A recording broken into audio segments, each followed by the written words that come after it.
En Memorias que Perduran de hoy hablaremos bastante sobre la Universidad Mayor de San Simón, puesto que nuestra entrevistada ha transcurrido gran parte de su vida laboral en la San Simón. Decir que ha estado muchísimos años a cargo de trámites y que prácticamente ella se conoce muy de dentro la formación académica que muchos profesionales han desarrollado en la San Simón. Nuestra entrevistada es la magíster Lucy Argote, con quien estaremos conversando sobre su semblanza de vida, recordar sus estudios, recordar también que tuvo que después ya estudiar comunicación social, estudiar en la Facultad de Ciencias Jurídicas y Políticas, estudiar maestría, en fin, dedicar gran parte de su actividad de formación académica buscando estas alternativas que contribuyan a tener una formación académica sólida. Decir también que fue presidenta de la Asociación de Periodistas de Cochabamba y desde este espacio se ha logrado promover también muchísimas actividades de formación académica desde la APC, como la conocemos acá en Cochabamba. Lucy, es grato tenerte en el programa Memorias que Perduran. El saludo inicial para el público que verá el programa. En primer lugar, agradecer al programa que diriges, Tino, y estar conversando con un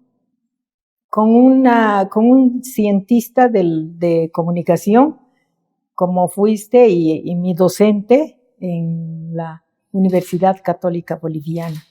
Muy complacida de hablar de un tema que realmente para nosotros es apasionante y un tema que lo llevamos en el corazón. Saludar a toda la audiencia de este programa, Memorias que Perduran, puesto que realmente no hay cosa más gratificante, así como su nombre lo indica, de que las memorias existan y perduren en el tiempo. Para las generaciones, porque siempre lo he manifestado que los honores se los deben hacer en vida, y no cuando ha muerto podamos hacerles sus honras, sus condecoraciones cuando la persona ya no está, porque lo más gratificante y lo que a uno le llena son estas cosas y estos reconocimientos, y quiero nuevamente reiterar mi agradecimiento por estar en tu programa. Gracias Lucy. Preguntar si naciste en Cochabamba. Nací en Cochabamba, en la zona que se llamaba Solís Rancho, en la zona de Muyurina, donde termina la calle Venezuela, que se inicia con la Facultad de Odontología, el Hospital Viedma, y yo vivo al final en un lugar donde mis tatarabuelos estuvieron, mis abuelos, mi mami. Ahora vivimos nosotros, pero yo creo que en el futuro serán mis hijos y mis nietos que estarán en ese lugar. Entonces estoy ahí donde nacieron mis antepasados y donde yo también nací. ¿Qué recuerdos hay de aquella zona y principalmente en la infancia? Recuerdos muy lindos, porque hoy en día estamos viviendo prácticamente en el tema clima, lo que Cochabamba era hace años atrás, donde todas las mujeres teníamos que tener las botas de goma, los impermeables que teníamos que tener sí o sí en la cartera, y los gorritos para la cabeza. Y salíamos de casa, la zona era cerca al Seminario San Luis, donde todo aquello y más el lugar de los militares que bordea todo el río y que está al lado derecho del puente Topater, eran sembradíos de puro choclos, donde uno podía entrar a cuquear. Eran las tierras del padre Erasmo, que era muy famoso, y mis abuelos tenían la última cuadra de la Venezuela frente a frente, era de mis abuelos. Todo el manzano, que luego se ha ido aparcelando con los hijos y los nietos, pero partiendo de la Papa Paulo para arriba era de mis abuelos. Era una calle angosta, pero lo más hermoso era que la gente que vivía en ese entonces, en esos alrededores, comía todo orgánico, todo puro, la papa que llegaba desde Melga, desde Sacaba, desde las alturas de Palca, llegaban en mulas y toda la verdura traían los agricultores, las mujeres en sus manos sus verduras, los hombres traían en sus caballos, en sus asnos, la papa. Entonces uno tenía que sentarse en la puertita y mi mami me decía, anda a la puerta y pregunta, necesito tal verdura. Entonces yo tenía que preguntar, ¿tiene esto? Y las señoras me decían, sí, la fruta lo mismo. Entonces mi mami hacía su cancha en su puerta, porque pasaban por ahí a la playa de ganado y a los centros de comercialización. La calle era bastante angosta, pero eso sí, tengo una anécdota cuando estaba enamorando con mi esposo, allá por los años 72, 71. Entonces, cuando nos íbamos de alguna fiesta por esa calle, me decía, qué tétrica es esta calle, porque no te da miedo, porque cuando pasábamos por el Hospital Viedma, ahí estaba la morgue. La morgue. Entonces, me decía, ¿no te da miedo? No, le decía. Entonces, muchas veces nosotros para cortar el camino íbamos por la calle Aniceto Arce y cruzábamos por la morgue. ¿Y cuántas veces yo estiraba mi cabeza para ver en la ventana y veía ahí los cuerpos y pasaba recto, ¿no? Se me helaba el cuerpo, pero pasaba. Era una zona bastante agrícola, una zona llena de uva, porque me cuenta mi mami que esos lugares eran de viñedos, porque mis abuelos tenían viñedos y preparaban los vinos en tinajas. Entonces era un lugar de gran producción. Lo propio la plazuela, Constitución, toda la plazuela era de mis abuelos y se llamaba Perascalle y era lugar de pura peras. O sea que toda esta región norte de Cochabamba era un verdor único. Yo me acuerdo que cuando veníamos a esta zona donde ahora estamos, era sembradíos de lechuga, sembradíos de cañas, las cañas con las que fabricaban los techos, estaba la fábrica Sinalco y era campo. Y veníamos a pasar un domingo para servirnos un tapeque allí con mi mami que le gustaba preparar sus comidas y era una excursión. Entonces, pero hoy en día ha crecido tanto la urbe que ahora es un monumento al cemento, ¿no? Ya tenemos que salir muchos kilómetros afuera para encontrar algo, pero a veces ni siquiera podemos disfrutar porque ya todo está parcelado, todo está poblado y es muy difícil ya encontrar aquello de lo que Cochabamba fue, Cochabamba costumbrista, esa Cochabamba de familia que había en ese entonces.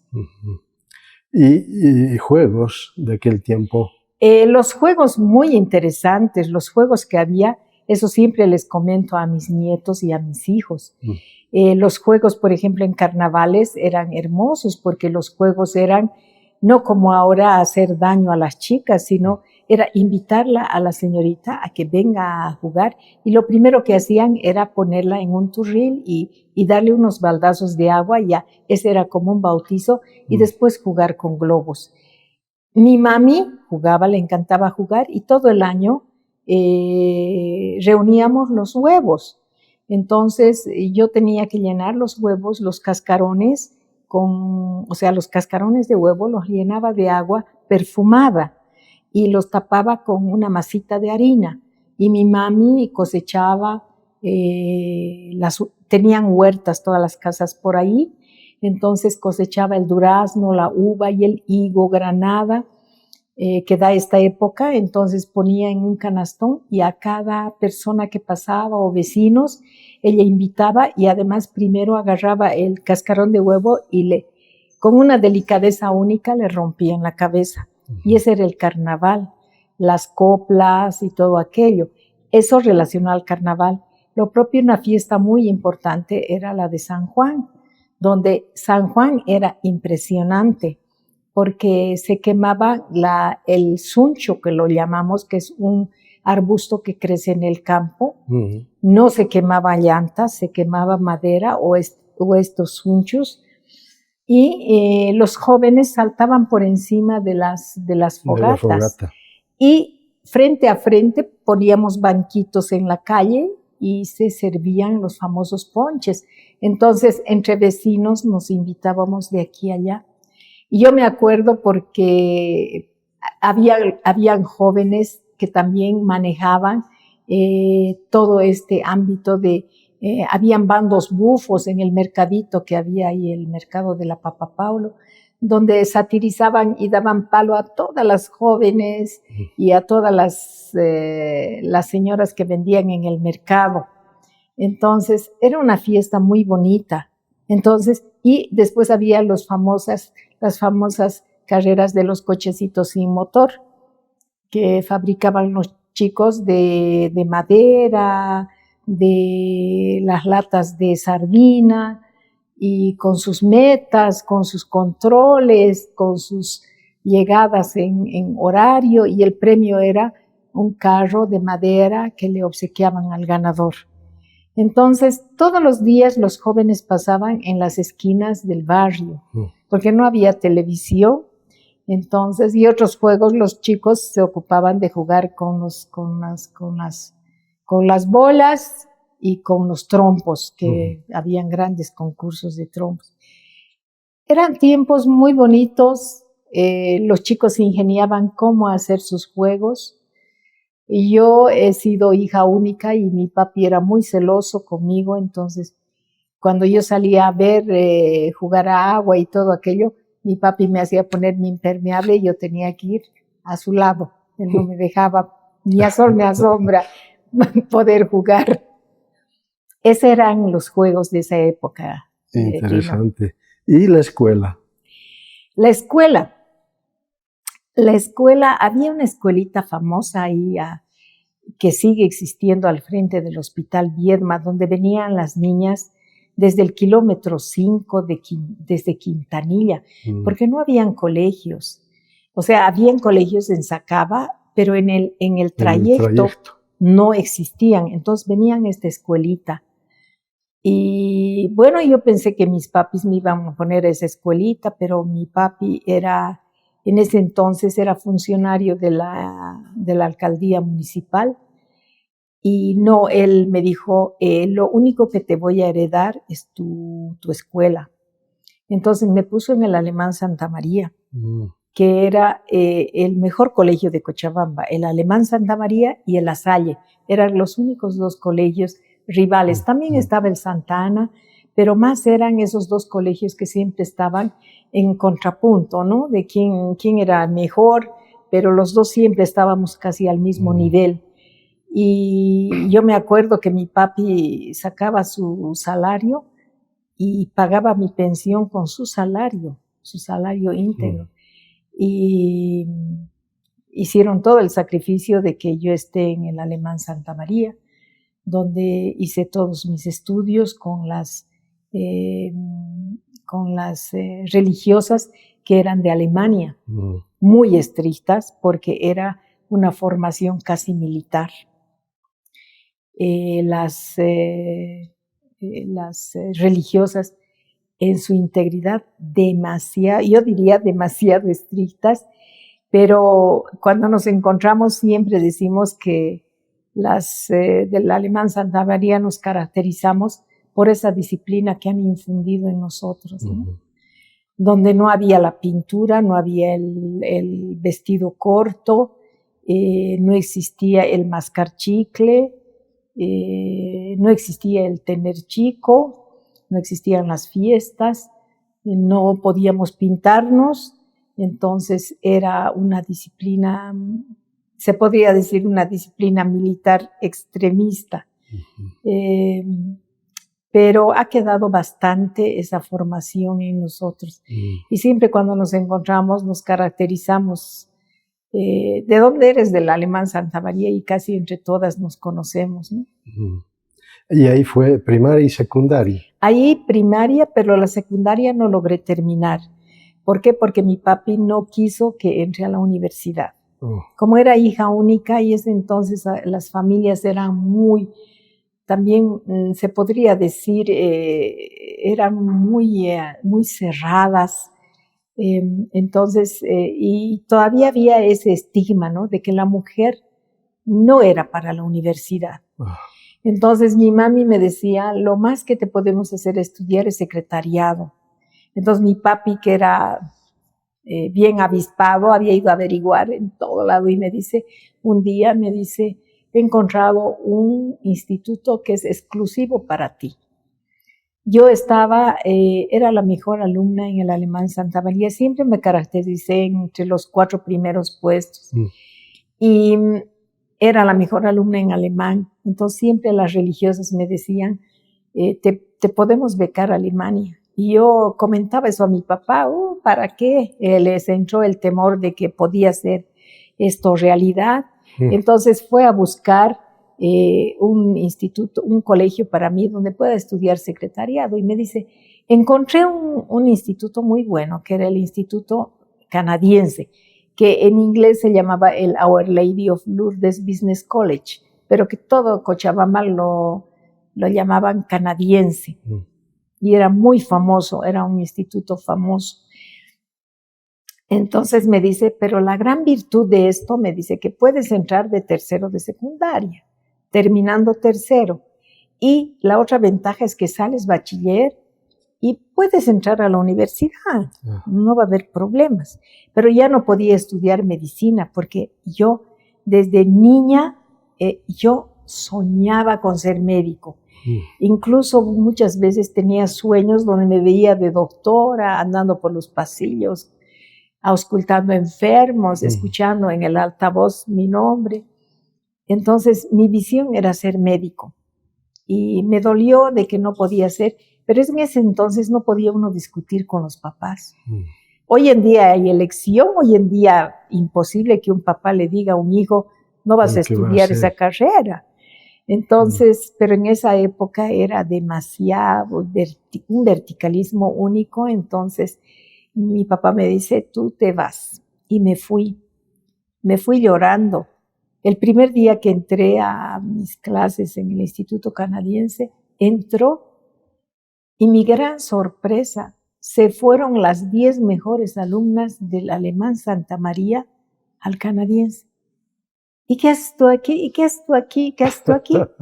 Todas se vinieron a razón de una profesora que teníamos muy estricta, que se llamaba Nona Navia, y que a todas les había aplazado en química. Y eso motivó a que todas se fueran del Alemán Santa María. Me sentí un poco complacida porque yo a mi papi le dije, yo no estudié en un colegio tan grande donde gastaste tanto dinero para que yo vaya a estudiar secretariado. Y yo quise entrar a la universidad a estudiar paramédico. Pero ahí me sentí un poquito ya más relajada y dije, bueno, total. Y estudié en el Instituto Canadiense, y en el Instituto Canadiense, cuando terminábamos de ser bachilleres y profesionales, las empresas pedían al instituto y decían, por favor, mándenos las 3 mejores alumnas o las 2 mejores, y el instituto nos mandaba. Entonces éramos bien cotizadas. Y además ese año que yo entré se cerraba el María Goretti de Santa Cruz y otro instituto de La Paz, más un instituto de Medinol, y confluimos de todo Bolivia, y mi promoción eran chicas de las mejores secretarias de todo Bolivia. Entonces muy cotizadas, muy cotizadas, que a mí el instituto me ha mandado a los 2 primeros trabajos que tenía. Fue el Instituto Canadiense, y además nos enviaban como a las mejores taquígrafas, siempre estaba en convenciones, en congresos desde estudiante. El Instituto Canadiense estaba ubicado El Instituto donde Canadiense es donde funciona el hoy ISET, es donde hoy es la carrera de filosofía de la filosofía. Facultad El claro, porque Instituto Superior de Estudios Teológicos, así se llamaba exacto. antes, ¿no? El tema es que estaban aquí las religiosas del Canadá, Ajá. que en ese entonces en Sudamérica estaban dedicadas a crear estos institutos de secretariado. Pero después vino una orden, después de que yo egresé, quedó unos 4 o 5 años más y lo cerraron, porque después vino una orden que estas religiosas debían dedicarse al campo de la enfermería. Y hoy en día están al mando de institutos y escuelas de enfermería. Pero eran, uno decía canadiense, y lo digo con cierto orgullo, ¿no? Todas las canadienses, las canacas nos decían, han estado en cargos muy grandes, sobre todo en la universidad.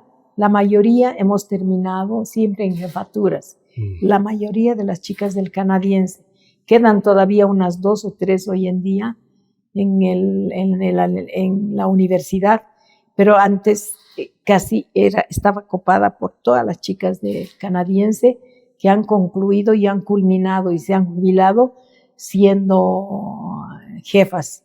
Por ejemplo, la última que se ha ido es María Sánchez, que ha sido la jefa de trámites. Edith Leville, anterior jefe de archivos, era del canadiense. ¿Por qué? Porque estudiábamos 3 años donde el estudio era intenso, era mañana y tarde, y en las noches nuestras tareas era hasta el amanecer. Era uno de los mejores institutos de secretariado. Yo había dado en varias oportunidades una noción a la universidad de que pueda crear hoy en día, no secretarias, sino una carrera de asistentes para gerencia, porque hoy en día es importante, importantísimo, porque la secretaria es la que maneja toda la oficina, es la que gestiona todo el proceso, todo el manejo de una oficina. Por la secretaria pasa todo. Exactamente. Por ejemplo, entra un jefe y a quien pregunta es a la secretaria, ¿no? Y hoy en día ya no hay secretarios. Está el Instituto Colombier, que todavía permanece el instituto, pero los otros ya se y el Álvarez Plata, el Instituto Álvarez Plata, pero que han disminuido de 3 años a 2 años. Siguen todavía esos institutos superviviendo. ¿Y la actividad laboral como secretaria, cómo fue? La actividad laboral como secretaria, bueno, mis primeros trabajos el primer trabajo fueron en el Instituto de Lingüística de los Padres Merinol, donde enseñaban las lenguas nativas a todos los que venían a Latinoamérica. A los religiosos, a los religiosos y también a cientistas o personas que venían a trabajar y que tenían que trabajar con pueblos indígenas. Entonces ahí se enseñaba el quechua, el aymara, y entré a trabajar allí. Lo paradójico, yo entendía el quechua, pero no hablaba.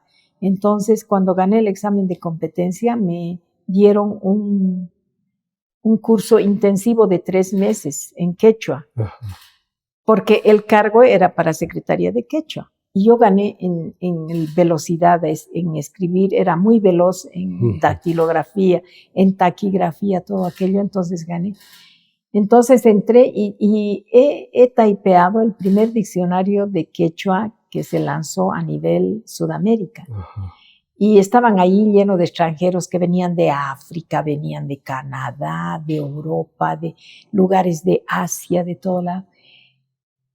Como tenía vieron que mi trabajo era bueno, entonces el padre director me dijo, se estaba yendo su secretaria a Estados Unidos becada, y me dijo, usted quédese como jefa de secretarias. Yo tenía para entonces 17 años. Y le dije, bueno, y me dijo, pero le vamos a dar clases más intensivas de inglés. Yo era secretaria bilingüe, entonces me dieron clases intensivas de inglés Estuve trabajando ahí 4 meses y llevé 3 chicas que fueron de mi promoción. Pero estas chicas hicieron una tramoya conmigo de envidia por otras chicas porque me ascendieron de cargo en forma tan veloz que me dolía mucho y renuncié al trabajo. Entonces volví a ir al instituto y mi segundo trabajo fue Consultores Galindo, donde era la primera empresa a nivel nacional que hacía consultoría de proyectos grandes, camineros y aeroportuarios. Ajá. Yo hice, por ejemplo, el proyecto del aeropuerto, la ampliación del aeropuerto, el aeropuerto Viru Viru de Santa Cruz.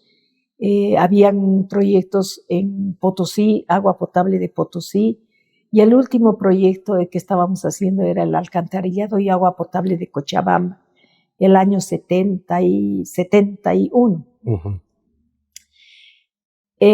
Trabajaba ahí con 40 ingenieros. ¿Y cómo son las cosas de la vida? Cuando trabajaba ahí, un grupo de ingenieros me dice, quisiéramos que nos taipees un proyecto.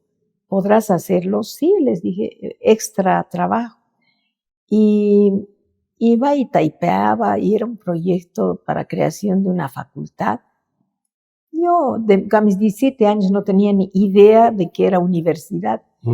Y era el proyecto de la Facultad de Ciencias Puras y Naturales de la Universidad de San Simón. Hice todo el proyecto. Estos ingenieros el año 72 deciden irse de Bolivia cuando la presidencia de JJ Torres. Yeah. Todos los empresarios estaban de miedo ahí, de que iban a confiscarles las empresas, y nos llaman y nos dicen, los que quieren se van conmigo a Estados Unidos, a Texas, los Galindos. Y yo era hija única, tenía a mi mami y mi papi, imposible que me dejen ir. Entonces decidí no irme a Estados Unidos. Entonces se lanzó una convocatoria en San Simón el año 73 y varios de estos ingenieros me dicen, presentate, porque nosotros estamos haciendo el proyecto que hasta IPEADO es para la universidad y precisamente es para este proyecto que se necesitan 5 secretarias. Entonces me presenté al examen y fuimos 95 secretarias y eran tan ceremoniosos estos exámenes que tomaron sobre todas las materias, que era taquigrafía en español, taquigrafía en inglés, traducciones en inglés, dactilografía, contabilidad, aritmética, todas las materias nos tomaron. Después de tomaron, éramos 95 secretarias. De las 95, pusieron a finalistas 20 secretarias para que vayamos a la entrevista. Yeah. Salió mi nombre y fuimos. La entrevista fue tan ceremoniosa, donde estaban, el rectorado de la universidad estaba en la planta baja de lo que hoy es el edificio antiguo de Derecho. Y allí estaba el rector, el vicerrector, el DAF, el jefe de personal, sentados ahí.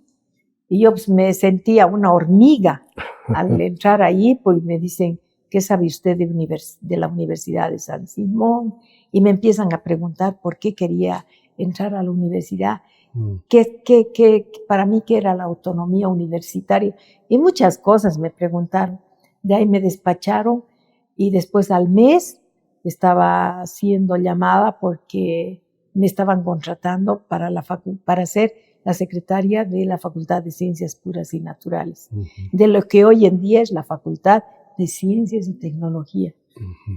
Con un proyecto innovador se creó esa universidad porque se la creó con toda la innovación para que sea una facultad que tenga todos los estándares de lo que eran las universidades de Estados Unidos. Entonces estaban concentradas en la Facultad de Ciencias Puras y Naturales todos los estudiantes de los 4 primeros semestres, todos, no habían carreras todavía, sino eran las materias básicas, químicas, las matemáticas, las físicas y las de ciencias sociales. Y luego, cuando vencían las materias del primer semestre y segundo semestre, Recién el estudiante decidía qué carrera iba a tomar. Oh, ya. Y recién después de vencer los 4 semestres, se iban a medicina, se iban a economía, se iban a arquitectura. Entonces, la Facultad de Ciencias Puras y Naturales, cuando yo ingresé, tenía alrededor de 10,000 estudiantes, que era la facultad más grande que había. Y habíamos 5 secretarias para los 10,000 estudiantes. Eran el pool de secretarias. También era un sistema innovador, porque las 5 secretarias no teníamos oficina estable. O sea, un jefe necesitaba del departamento de física, agarrábamos nuestro carrito con nuestra máquina de ese entonces, las Olimpias, que eran las manuales, y con nuestro carrito íbamos y trabajábamos en esa oficina. Terminábamos, necesitaba otro jefe, con nuestro carrito íbamos a otra oficina. Y así empecé a trabajar como secretaria. En San Simón. En San Simón. ¿Cuántos años ya estás? Ingresé a San Simón el 5 de mayo de 1973. Trabajé desde ese entonces hasta el año, continuado hasta el año 77. El año 77 llegó el primer proyecto de soya, que fue financiado por USAID y para la Universidad Carolina del Norte. Entonces, convocaron a un examen para la mejor secretaria que logre irse allí, porque el salario era 6 veces más alto que en San Simón, era en dólares. Ese entonces, digamos, mi sueldo era, parece, 400 bolivianos, y el sueldo en el proyecto Soya era $350 mensuales. Entonces me presenté al examen y nos presentamos 2 secretarios de la universidad, y de afuera, externas, se presentaron como 10. Las 2 secretarias de la U logramos ser finalistas. Entonces volvió el director después de un mes, que era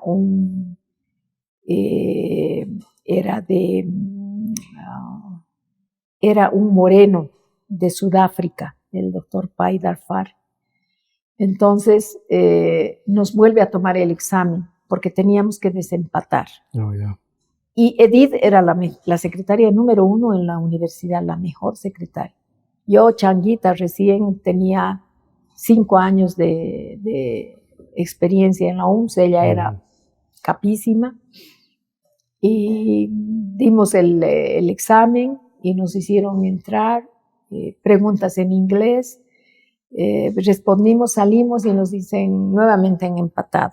Otra vuelta, un examen escrito. Nos hacen dar un examen escrito y dice nuevamente hay empate.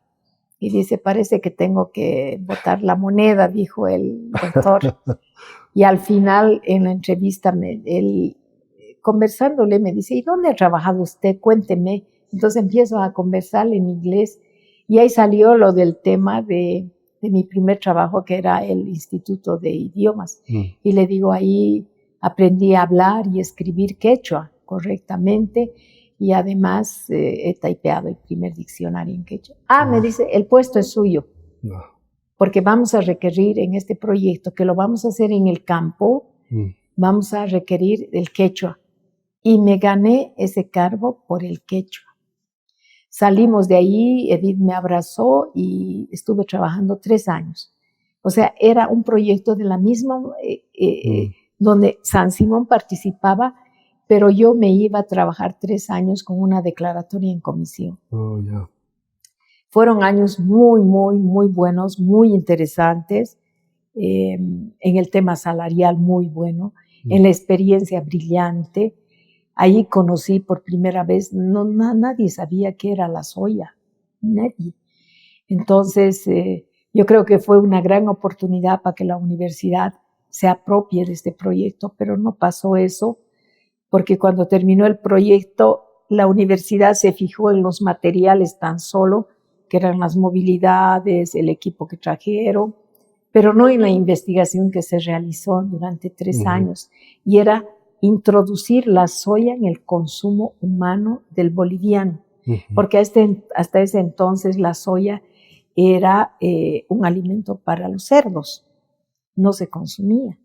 Entonces llegaron nutricionistas de Carolina del Norte, donde sacaron las recetas, las múltiples recetas en la comida que se podía hacer con la soya, pero fue muy difícil, incluso para mí era difícil entender de que ese grano de soya, 1 kilo de soya era equivalente a 10 litros de leche, a 50 huevos, a 3 kilos de carne. Era difícil en el tema proteína, pero yo también aprendí muchísimo a valorar el tema de la soya, ahí conocí, y conocí ampliamente lo que era la investigación. Entonces trabajé del 77 al 80, y el 82 tuve un problema en la universidad porque nos quedamos a trabajar con los militares que ingresaron a la U. Entonces, cuando trabajamos con los militares, cuando volvió la democracia, ingresaron los nuevos jefes. Militar. Sí, y fue una época muy dura, donde retiraron a nuestros compañeros. Entonces nos quedábamos porque cada uno de nosotros había como un centro de inteligencia pero veían cuáles eran nuestras actividades, qué hicimos, qué no hicimos. Y era una época muy fea, donde los militares, incluso una vez, una de mis experiencias en esa época fue que me mandaron a trabajar con un interventor que era como el vicerrector, y lo primero que me preguntó era si era casada, si tenía hijos. Y yo le dije que sí, me dijo, no necesito yo casadas ni con hijos, porque me van a decir aquí se va a trabajar sin horario. Y si usted me va a decir mi esposo o mis hijitos, entonces el trabajo no es para usted. Entonces salí de ahí y todas esperábamos, yo estaba trabajando en la facultad, terminé Soya y me enganché a la facultad de medicina. Estaba trabajando en medicina, entonces nos llamaban, nos decían, fulano, sutano, preséntese a personal. Era un miedo terrible y nos destinaban, así como a los soldados, nos destinaban a los lugares. Teníamos que entrar con controles en las puertas porque nos revisaban las carteras, y teníamos que izar la bandera. No podíamos nunca atrasarnos porque ahí estaba el rector interventor en el lugar donde tiqueábamos, y a todos los atrasados decían, a mi oficina, a mi oficina. Y sabe Dios qué pasaba con las chicas. Y yo, por suerte, nunca me atrasé. Entonces, cuando volvió la democracia, a los que nos quedamos trabajando con los militares, nos dijeron, ahora estos han trabajado con los militares, ahora fuera. Entonces nos sacaron de los cargos. Entonces fue una cacería muy fea, un tiempo muy horrible, donde yo agarré esa vez y renuncié el año 82. Renuncié y me hicieron un cargo de unos libros que yo había recogido de la biblioteca por orden de mi jefe. En ese entonces llegaban libros del extranjero que comprábamos. Y según los militares, muchos libros eran de literatura marxista. Entonces, primero había una comisión donde ellos veían qué libros eran para poder sacar de la aduana, y si no, los dejaban. Entonces yo recogí esa vez una pila de libros, y esos libros eran de medicina. Pero yo los entregué y punto. Pero después, cuando nos hicieron problemas y cuando yo me retiré, salió de que yo había firmado esos libros, y esos libros significaban más que mi indemnización. Entonces esperé 2 años a que salga una convocatoria, y estaba el licenciado Eduardo Loma. Fui y le hablé y me dijo, la única forma es de que tú vuelvas a la U. Entonces, presentate un examen. Me presenté al examen, nuevamente a un examen duro, donde el licenciado Aramayo era el que nos entrevistó. Gané el examen y volví nuevamente a la universidad. Volví y estuve hasta el año 90. El año 90, Rafa decide abrir un fotoestudio porque me decía él, no me alcanza la plata que gano en los tiempos y necesitamos algo. Además, cualquier rato pueden a mí retirarme. Eran 4 chicos que teníamos y la economía no era muy buena. Entonces, abriremos un estudio, me dice, porque eso va a ser siempre futuro. Pero no teníamos dinero, tocamos puertas de muchos lados. Entonces, la única alternativa que me quedaba era retirarme y sacar mis beneficios sociales. Entonces, saqué mis beneficios sociales, que solo alcanzó para que Rafa vaya a Nueva York, traiga una máquina para hacer ampliaciones y trajo un juego de reflectores que es para lo que le alcanzó. Bueno, por lo menos teníamos para instalar nuestro estudio y poner los reflectores. Y después ya nos embarcamos en otro crédito más grande para comprar una máquina que estaban vendiendo los dueños de ese entonces de relieve. Y sacamos un préstamo. Entonces, esa fue la razón para que me salga el año 90. Cuando me salí de la universidad, ahí fue la cotombe, pasamos porque es muy duro abrir un negocio, no, sin duda. Sobre todo en Bolivia, porque realmente le llega a la alcaldía, le llega la renta y lo despedazan. Es que el tema facturas, que el tema de esto, que el tema... Y se nos perdió un talonario más de paso y teníamos una presunción, pero ampulosísima de los... No se me perdió en el estudio, sino a Rafa le robaron un estudio en los tiempos, porque cuando aparecieron las facturas, los Canelas le dijeron, para que tú cobres tu sueldo tienes que facturar. Pero no supimos con qué intención lo hacían. Eso era para no pagar indemnización.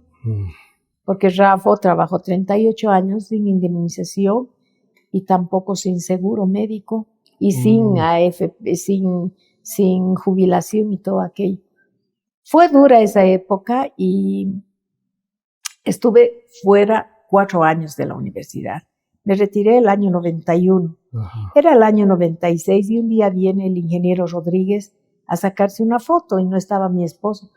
Aprendí a revelar, aprendí a sacar fotos, aprendí a manejar todas las máquinas de revelado, las máquinas de copiado, porque no teníamos empleados y éramos los dos, claro. Rafa y yo. Entonces viene el ingeniero Rodríguez y le dije, Inge, ¿puedo retornar a la U? Me dice, pero ¿cómo va a dejar usted esto? Pero los chicos ya son grandes, ellos se van a hacer cargo, pero yo quisiera volver a la U. Me dice, la necesito en la universidad, porque fue elegido rector, la necesito, búsqueme. Y lo busqué, siempre me acuerdo, era el día de la secretaria, donde estaba solito el ingeniero.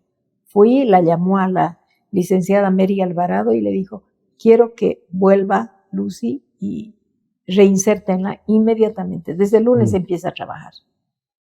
Entonces entré a trabajar a vicerrectorado, pero por el tema de sindicatos y todo aquello, se opusieron a que yo trabaje en el vicerrectorado, porque recién estaba reincorporándome, y me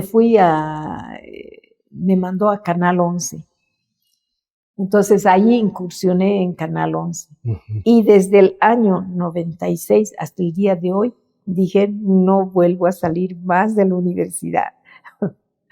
Y así me tienes hasta ahora, tío, dándole a lo que es la universidad, mientras pueda, pero yo siempre quiero darle, porque el día que ya no pueda trabajar, ni pueda ya movilizarme y no pueda aportar, yo creo que ese día voy a decirle, hasta aquí nomás, pero todo este tiempo lo que estoy haciendo es forjar nuevas generaciones, adiestrar a nuevas generaciones para que puedan hacerse cargo de un trabajo tan importante que lo tengo, y donde después de Canal 11, el mismo ingeniero Rodríguez me mandó archivos. Nunca pensé trabajar en archivos, porque archivos era tan mal visto hace años atrás, porque era un cuartito chiquitito, oscuro, donde llevaban a las personas que ya no podían trabajar. Como entonces, no, como que los estaban ahí arrinconando. Entonces el día que me mandan me dicen, oye, ya estás vieja, me dicen, por eso te están mandando al archivo.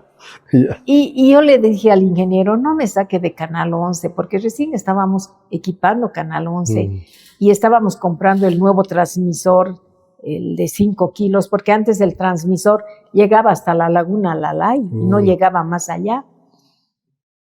Déjeme, le dije, y además ahí fue que ingresé a estudiar en la Católica.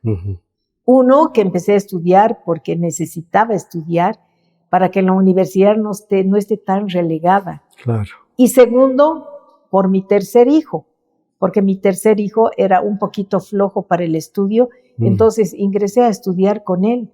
Era un caso bien especial donde mamá e hijo estábamos en el mismo curso. Incluso teníamos la beca, pero no sabían cómo aplicar la beca, si iba a ser beca hermanos o beca mamá e hijo. Y bueno, entonces entré en el archivo y dije, bueno, es mi desafío, ¿no? De ese cuartito pequeño que teníamos y todo, y convertimos al archivo en lo que es hoy una unidad estratégica y una unidad donde se maneja información y una unidad donde se custodia la memoria de la institución.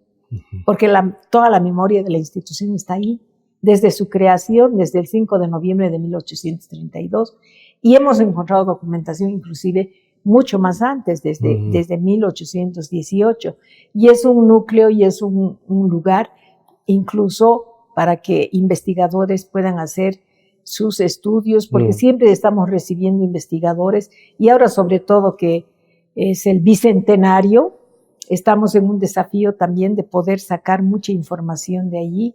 Ya me comentó el licenciado Francisco Bayá, quien lo quiero mucho, de que podemos hacer investigación. Por ejemplo, la última investigación que hicimos fue cuando me preguntaron ¿por qué Universidad Mayor de San Simón? ¿De dónde? Entonces da lugar a que uno vaya investigando cuál fue el primer graduado, cuál fue la primera carrera. La primera carrera que tenía, por ejemplo, San Simón era la carrera de las matronas que teníamos. Como a los que iban a la guerra del Chaco, por ejemplo, se les entregó como un premio, como una gratitud, sus diplomas de bachiller. Insignes hombres han pasado por San Simón. Entonces se ha convertido en una unidad estratégica, una unidad de manejo de la comunicación y una unidad que concentra la información para que podamos difundirla a los tomadores de decisiones. Porque esa es la documentación, ¿no? Bajo la documentación, cualquier autoridad puede tomar las decisiones y en toda empresa. Entonces, los archivos son muy importantes porque son los... Y hoy en día ya los archivos ya no son propiedad de las instituciones, porque se han descrito varios decretos, varias leyes, y los decretos que han salido, por ejemplo, una en la época de Víctor Paz y otra en la época de Mesa, donde los archivos son propiedad del Estado. Entonces ya no son, ni siquiera ya tiene que ver la institución, son propiedades del Estado, porque ahí está la memoria, la historia, y esa historia corresponde al patrimonio de la nación. Entonces los centros de estos centros de documentación son patrimonios de la nación. ¿Cuánto tiempo llevas, Lucy, en trámites? En archivos. En archivos. En archivos estoy desde el año 98. 98. 98 son 27 años. 27 años que estoy los jefes de archivos son cargos estables. Yo agradezco mucho la sabiduría que han tenido anteriores rectores de tener esta política, se podría decir, porque, por ejemplo, en toda mi historia de la universidad, que es del año 73 hasta la fecha, que han transcurrido prácticamente son 52 años que conozco la universidad, que vivo ahí, he conocido 2 jefes de archivos, 2 jefas. Cuando he ingresado a la U el año 73, Doña Aidita Baldi era la jefa de archivos. Después de doña Aidita Baldi, que se jubiló, ingresó doña Edith Levy. Y Edith Levy se ha jubilado el año 95 e ingreso yo, no, el año 97 e ingreso yo el año 98. Y es hasta la fecha. Y estoy haciendo que tengo un equipo joven actualmente, un grupo de jóvenes de varias profesiones que están incursionando en lo que es la rama del archivo y pienso que de allí va a salir el nuevo jefe cuando yo me vaya, o la nueva jefa, porque es una escuela, en realidad. Es una escuela el archivo porque empieza desde lo que es la rama de archivística, el manejo de la información y todo aquello, van compenetrándose con todo lo que hoy en día, sobre todo, tenemos el otro gran desafío del archivo digital. Entonces ha sido un salto cualitativo a la cual nos ha llevado la pandemia y nos ha introducido de lleno.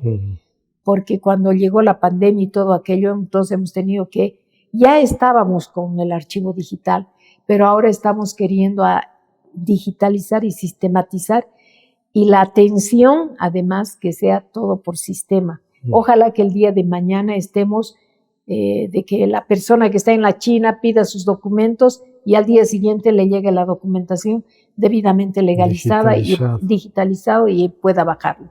Hoy en día estamos con la apostilla y ya estamos así. La apostilla, el usuario puede tramitar y luego la apostilla la recibe en su correo en el extranjero.